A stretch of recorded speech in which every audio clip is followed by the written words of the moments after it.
গ্রামের নাম শ্মশানডাঙ্গা। পৌষ আর মাঘ মাসের মাঝামাঝি সময় গ্রামের ওপর দিয়ে বয়ে গেছে এক ছোট্ট নদী, আর সেই নদীর ওপারেই গ্রামের সবচেয়ে বড় শ্মশান। বহু যুগ আগে এই শ্মশানকে ঘিরেই গ্রামের নাম রাখা হয়েছিল শ্মশানডাঙ্গা। প্রতি শনি আর বুধবার বসে গ্রামের হাট। সবাই ক্ষেতের সবজি নিয়ে হাটে যায়। গ্রামে যাতায়াতের একটাই রাস্তা, আর সেই রাস্তা যায় শ্মশান হাটের পাশ দিয়ে। একদিন হাট শেষ করে বাড়ি ফিরতে দেরি হয়ে যায়। গ্রামের এক বৃদ্ধ মাধব কাকা। চারপাশে অন্ধকার, আর সামনে শ্মশানের রাস্তা। মাধব কাকা নিজের সাথে কথা বলে। আজ হাট শেষ করে ঘরে ফিরতে বড্ড দেরি হয়ে গেল। এদিকে সামনে আবার শ্মশান ঘাট, কি যে করি। যাই হোক, ঈশ্বরের নাম নিয়ে হাঁটতে শুরু করি। হে ঈশ্বর। কাঁপতে কাঁপতে মাধব কাকা শ্মশানের পাশ দিয়ে হাঁটতে থাকে।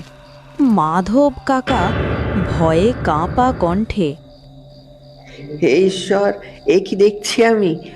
আমার জানা মতে তো গ্রামে আজ কেউ মারা যায়নি।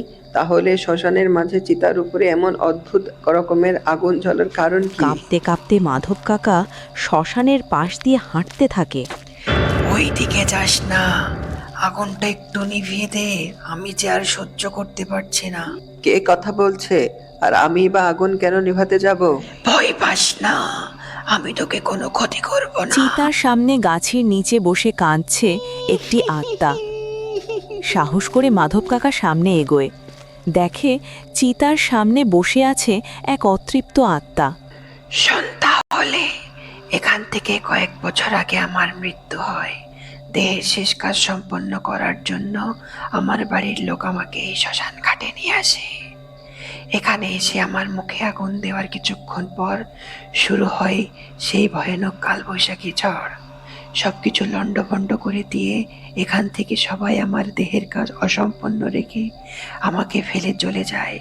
তারপর থেকেই আমি এই চিতার আগুনে এখনো পর্যন্ত জ্বলে যাচ্ছি। মাধব কাকা নদী থেকে জল আনে, চিতার আগুনে জল ঢালে, তারপর চিতার ছাই নদীতে ভাসিয়ে দেয়। সেই দিনের পর থেকে শ্মশানডাঙ্গার শ্মশানে আর কখনো নীল আগুন জ্বলেনি।